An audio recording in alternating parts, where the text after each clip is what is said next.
বন্ধুরা, চিরসখা ধারাবাহিকের আজকের পর্বে দেখানো হয়েছে কৃষাণু মিঠিকে বলে, সারা জীবন তোমাকেই যন্ত্রণা ভোগ করতে হবে মিঠি। সারা জীবন তুমি ভেতরে ভেতরে শেষ হয়ে যাবে। কেউ তোমার দুঃখ বুঝবে না, কেউ তোমার কষ্ট বুঝবে না। এই কষ্ট থেকে তুমি তখনই মুক্তি পাবে যখন তুমি ওই পাষণ্ডদের শাস্তি দিতে পারবে। মিঠি, আমি চাই তুমি লড়াই করো, তুমি ওদেরকে শাস্তি দাও। মিঠি বলে, আমাকে দেখলেই তো এখন এই সমাজের মানুষ আঙ্গুল তুলবে, আমাকে দেখিয়ে দিয়ে বলবে, ওই দেখ ওই মেয়েটাকে। কৃষাণু তখন মিঠিকে বলে, শার্ট আপ। মিঠি, চুপ করো। মিঠি, তুমি কেন এইভাবে ভাবছো? তুমি একজন লেখাপড়া জানা শিক্ষিত মেয়ে। তুমি যদি এইভাবে ভাবো তো একজন সাধারণ মেয়ে সে কিভাবে ভাববে বলো তো? মিঠি, আমি বিশ্বাস করি একজন সাধারণ মেয়ের মধ্যেও আগুন থাকে, লড়াই করার ক্ষমতা থাকে, কিন্তু তারা সঠিক সময়ে সেই সাহসটা করতে পারে না। মিঠি, তোমাকে দেখলে অনেক মেয়ে শিখবে, তুমি অনেকের অনুপ্রেরণা হবে মিঠি। তুমি কি সেটা চাও না? ওই পাষণ্ডরা একের পর এক অন্যায় করেছে, তুমি ওদেরকে শাস্তি দিতে চাও না মিঠি? আর যদি তুমি ওদেরকে শাস্তি না দাও, ওরা আবারও অন্য কোনো মেয়ের সাথে এটা করবে। তুমি কি সেটা হতে দিতে চাও? মিঠি, তোমার সামনে অনেক বড় একটি পৃথিবী আছে, মুক্ত বাতাসে ছুটে বেড়াবে তুমি, তোমার ভবিষ্যৎ আছে। আর ওদের ওদের জীবন কাটবে অন্ধকার কারাগারে, ওই ছোট্ট জেল সেলে। মিঠি, তুমি কি সেটা চাও না? তুমি কি চাও না ওদেরকে শাস্তি দিতে, ওদের জীবনকে অন্ধকারে দিতে? মিঠি বলে, আমি সারা জীবন কখনো অন্যরকম কিছু ভাবিনি, তবে আজ তোমার কথা শুনে আমারও ইচ্ছে করছে লড়াই করতে। আমিও চাই ওদেরকে শাস্তি দিতে। তুমি কি আমাকে সাহায্য করবে? কৃষাণু বলে, আমি তোমায় কি সাহায্য করব মিঠি? তুমি এই লড়াইটা করো, তুমি আমাকে সাহায্য করো। মিঠি, আমি ওদেরকে শাস্তি দিতে চাই, যারা তোমার সাথে এত বড় অন্যায় করেছে প্রত্যেককে কঠিন শাস্তি দিতে চাই মিঠি। কারণ আমি তোমাকে। এই বলে কৃষাণু থেমে যায়। মিঠি কৃষাণুর দিকে তাকাতেই কৃষাণু বলে, আমি তোমাকে ভালোবাসি মিঠি। মিঠি বলে, তুমি কি আমাকে দয়া করছো? কৃষাণু বলে, দয়া? মিঠি, একটা কথা বলো তো, আমি তোমাকে কেন দয়া করব? তোমাকে দয়া করে আমার কি লাভ? মিঠি কৃষাণুর সাথে পেরে ওঠে না। মিঠি সিদ্ধান্ত নেয় সে লড়াই করবে। এরপরেই মিঠি কৃষাণুকে জড়িয়ে ধরে হু হু করে কাঁদতে থাকে। কৃষাণু মিঠিকে বলে, কাঁদো মিঠি কাঁদো, তোমার যত কান্না আছে সবটা তুমি বার করে দাও। এই কান্নাই যেন তোমার জীবনের শেষ কান্না হয়। মিঠি, এরপরে তুমি আর কাঁদবে না, তুমি লড়াই করবে, তুমি হাসবে, তুমি খুশিতে থাকবে। মিঠি, তুমি কাঁদো, তোমার কান্নায় আমার শার্ট ভিজে যাক, আমার জামা ভিজে যাক মিঠি, আমি তোমায় তবুও থামাবো না। তুমি কাঁদো, তোমার ভেতরে যত যন্ত্রণা আছে সবটা তুমি বার করে দাও। অন্যদিকে দেখানো হয় কমলিনীর কাকামণি রশ্মিকে বলে, আমরা যদি তোমাকে বাধাও দেই তবুও তুমি আজ ওই বাড়িতে যাবে, সেটা আমি জানি। সেটা মিঠিকে সহানুভূতি দেখানোর জন্য নয়, তুমি ওই বাড়িতে যাবে মজা দেখতে, আমার বুড়িমার কষ্ট দেখতে, তার মলিন চোখ দেখতে, তার যন্ত্রণা দেখতে, তার অপমান দেখতে। তুমি ওখানে যাবে বুড়িমাকে কথা শোনাতে, মিঠিকে কথা শোনাতে, কারণ তুমি মজা পাবে। আমার বুড়িমা কষ্টে থাকলে তুমি আনন্দ পাও। রশ্মি বলে, আপনাদের মুখে যা আসছে আপনারা দেখি সেটাই বলছেন, কিন্তু আপনারা যত যাই বলুন না কেন তবুও আমি ওখানে যাবই। পরে যে আমার দোষ হবে যে আমি বিপদে ওদের পাশে দাঁড়াইনি, সেই দোষের ভাগিদার আমি হব না। মামিমা ওদের পাশে দাঁড়ায়নি এমন কথা আমি কেন শুনবো? হ্যাঁ, তাই আমি ওখানে যাবই। প্রসন্ন রশ্মিকে বলে, তোমাকে কেউ দোষ দেবে না, কেউ তোমাকে কথা শোনাবে না। তাছাড়া তুমি ও বাড়িতে গিয়ে কী করবে? হ্যাঁ, তোমার মনে তো অনেক বিষ আছে না, এত সময়তে যে কথাগুলো বলছিলে, ওখানে গিয়েও তো সে একই কথা বলবে, আমার বোনকে, আমার বোনের মেয়েকে অপমান করবে, অসম্মান করবে। তবে তুমি ওখানে গিয়ে কী করবে? কী লাভ তোমার? কমলিনীর মা বলে, তোমার ওখানে যাওয়ার কোনো প্রয়োজন নেই। কি বলো তো, আমার মেয়ের কষ্টে যে তুমি একটুও কষ্ট পাচ্ছ না সেটা তো আমরা সবাই জানি, তাই তোমার কিসের দায় ওখানে যাওয়ার?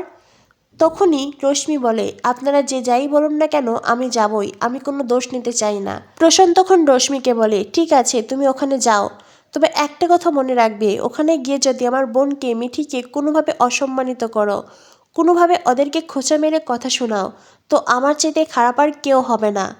রশ্মি বলে, তুমি কি আমাকে ভয় দেখাচ্ছ নাকি? প্রসূন বলে, প্রয়োজনে তাই আমি তোমাকে ভয় দেখাচ্ছি এবং দেখাবো। তুমি আমার এমন রূপ দেখবে যেই রূপ আগে কখনো দেখোনি। যদি আমার বোনের অসম্মানিত হয় আমি তোমাকে ছেড়ে কথা বলবো না। তখনই রশ্মি বলে, সেই তো আমার মেয়েটা আজ আমার পাশে নেই বলে তোমরা প্রত্যেকে আমাকে এভাবে কথা শোনাতে পারছো। যদি আমার মৌ আজ আমার পাশে থাকতো, আমাকে সাপোর্ট করতো, তোমরা কি পারতে আমাকে এইভাবে কথা শোনাতে? তখনই কমলিনীর মা বলে, আমি আর এখানে অপেক্ষা করতে পারছি না, আর এখানে দাঁড়িয়ে থাকতে পারছি না। এখানে যত দাঁড়াবো ততই কথায় কথা বাড়বে, এত কথা বলতে ইচ্ছে করছে না। চলো তো এবার যাই আমরা। কমলিনীর বাবা বলে, আমি তো যাওয়ার জন্য রেডি হয়েই দাঁড়িয়ে আছি, তোমরাই তো কথা বাড়িয়েই যাচ্ছ, কথা বাড়িয়েই যাচ্ছ। কমলিনীর মা বলে, ওকে পারলে নিয়েই চলো, ও তো কোনো কথাই শুনবে না, যাক বরং আমাদের সাথে। কিন্তু আমি আর এখানে দাঁড়াতে চাই না, চলো। এরপরে কমলিনীর বাবা বলে, মেয়েটার এত বড় বিপদ, কি ওর পাশে দাঁড়াবো, ওর কাছে ছুটে যাব, তা নয় এখানে দাঁড়িয়ে দাঁড়িয়ে এইসব কথা হচ্ছে। এরপরে কমলিনীর পরিবার বেরিয়ে পড়ে। অন্যদিকে কৃষাণ ও মিঠিকে নিয়ে ড্রয়িং রুমে আসে। কৃষাণ ও কমলিনীদের বলে, আমি মিঠিকে নিয়ে একটু বেরোচ্ছি। কমলিনী তখন বলে, কোথায় যাচ্ছ কৃষাণ? না মানে মেয়েটা আবারও একলা যাচ্ছে তো, ভীষণ কুডাক ডাকছে মন। কুর্চি বলে, ও কৃষাণ, মিঠিটার তো একটু রেস্টের প্রয়োজন আছে তাই না? তখনই বড় ঠাম্মি বলে, তোমরা এত প্রশ্ন কেন করছো বলো তো? কৃষাণ যখন মিঠিকে নিয়ে যাচ্ছে নিশ্চয়ই ভালো জায়গায় নিয়ে যাচ্ছে, সঠিক জায়গাতেই নিয়ে যাচ্ছে। স্বতন্ত্র বলে, তুই যখন মিঠিকে নিয়ে যাচ্ছিস আর মিঠির যখন কোনো আপত্তি নেই, তখন আমি আর তোকে কোনো প্রশ্ন করব না। কমলিনী বলে, আমার মনটা ভীষণ অস্থির হয়ে আছে। তখনই কমলিনীর মা আসে। কমলিনীর মা ছুটে এসে মিঠিকে জড়িয়ে ধরে কাঁদতে থাকে। মিঠি দিদিভাই কি হয়ে গেল এই বলে বিনাকি করতে থাকে। তখনই কমলিনী বলে, আহ মা, কি হচ্ছেটা কি? তুমি এসে এমন ওকে জড়িয়ে কাঁদতে শুরু করেছো কেন? কি হয়েছে? হ্যাঁ, কি হয়েছে ওর? এখানে এসেছো যখন একদম কান্নাকাটি করবে না, চুপ করে বসো। কমলিনীর বাবা বলে, তাই তো, তুমি এসে এমন কান্নাকাটি কেন করছো? আমাদের মিঠি দিদিভাই ফিরে এসেছে, এটাই তো আমাদের সবচাইতে বড় অ্যাওয়ার্ড। তখনই কমলিনীর কাকামণি বলে, মিঠিমা, তুমি এসেছো, এটাই আমাদের কাছে সবচাইতে বড় বিষয়। তুমি এখন চাঙ্গা আছো তো, ভালো আছো তো তুমি? মিঠি তখন মাথা নাড়ায়। তখনই রশ্মি মিঠিকে বলে, ও বাবা, সারা রাত তো বাড়ির বাইরে ছিলে মিঠি, এখন আবার কোথায় যাচ্ছিস? না মানে অতজন গুন্ডা তোকে তুলে নিয়ে গেল, তারা তো তোকে সারা রাত আর বসিয়ে বসিয়ে খাওয়ায়নি তাই না? তোর উপরে তো অনেক ধকল গেছে, তো এখন আবার কোথায় যাচ্ছিস? প্রসন্ন বলে, আহ রশ্মি, চুপ করো না, এসব কথা কেন বলছো? অয়নদীপ বলে, আপনি চুপ করুন তো, আপনি তো কোনো রুচিশীল মহিলা নয়, এত কথা বলবেন না, একদম মুখটা বন্ধ রাখুন। রশ্মি বলে, আপনি আমাকে এইসব কথা কেন বলছেন? হ্যাঁ, কোন অধিকারে? অয়নদীপ বলে, একজন মানুষ হিসেবে কথাটা বলছি, আপনিও একজন মানুষ, আমিও একজন মানুষ। আপনি যদি আপনার মান আর হোশ ভুলে যান, সেটা মনে করিয়ে দেওয়ার দায়িত্ব আমারই, তাই তো কথাটা বলছি। আপনার কথায় কোনো রুচিশীলতা নেই, চুপ থাকবেন, একদম মুখে লাগাম দেবেন। এরপরেই কৃষ্ণ বলে, আমরা আসছি। তখনই মিঠি বলে, দাঁড়াও, মামি আমাকে কিছু প্রশ্ন করছে, জানতে চাইছে। আমার মামি খুব কৌতূহলপ্রবণ তো, আমি যদি উত্তরটা না দিয়ে যাই মামি হয়তো ছটফট করতে থাকবে। আবার এমনও হতে পারে মামি উত্তরগুলো পায়নি বলে এখানেই বসে থাকবে, ফিরে এসে দেখবো মামি এ বাড়িতেই আছে, যেটা আমি একদমই চাই না। বলো মামি, তুমি কি জানতে চাও? তখনই কমলিনীর মা বলে, ওকে এত কিছু উত্তর দেওয়ার কোনো প্রয়োজন নেই, তো কোনো প্রয়োজন নেই।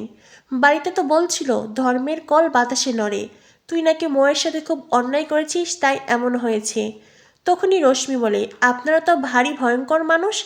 না মানে আপনারা বাড়িতে কোন কথা হয়েছে সেটা এখানে কেন বলছেন? এখানে তো এই ধরনের কথা বলার কোনো প্রয়োজন নেই তাই না? আমি বলেছি আমার মৌয়ের জীবনটা মিঠি নষ্ট করেছে, এটা তো সত্যি কথা। প্লুটোর জীবনটাও তো মিঠির জন্যই চলে গেছে তাই না? এসব কি এক মিথ্যে কথা? এগুলো তো সবই সত্যি। মিঠি যখন দেখলো প্লুটো মৌয়ের দিকে ঝুঁকে গেছে, তবুও মিঠি কেন প্লুটোকে ধরে রাখতে চাইলো? মিঠি তো পারতো প্লুটো আর মৌয়ের জীবন থেকে সরে যেতে, ও তো সেটা যায়নি, বরং এমন কিছু করেছে যার কারণে প্লুটো নিজেকেই শেষ করে দিয়েছে। আমার মেয়েটা হয়তো এখন বিদেশে আছে, তবুও তো সেই প্লুটোকে হারানোর কষ্ট বুকে নিয়ে আছে, সে তো এখনও প্লুটোকে ভুলতে পারেনি। রশ্মির কথাগুলো শুনে মিঠির আরও বেশি যন্ত্রণা হচ্ছে, কষ্ট হচ্ছে, কিন্তু এই মহিলার সেটা বোঝার কোনো ক্ষমতাই নেই। আর কমলিনী সেও চুপ করে আছে। যদিও কৃষাণও প্রতিবাদ করছে, আগামী পর্বে এটাই দেখার অপেক্ষা কমলিনী প্রতিবাদ করে কিনা। এই পরিস্থিতিতে দাঁড়িয়ে কমলিনী যদি মিঠির পাশে থাকে, রশ্মিকে উপযুক্ত জবাব দিতে না পারে, তবে বলতে হয় মা হিসেবে কমলিনী ভীষণ ব্যর্থ। কি হতে চলেছে চিরসখা ধারাবাহিকে। চিরসখা ধারাবাহিকের পরবর্তী আপডেট পেতে আমাদের সাথেই থেকো। ধন্যবাদ সবাইকে।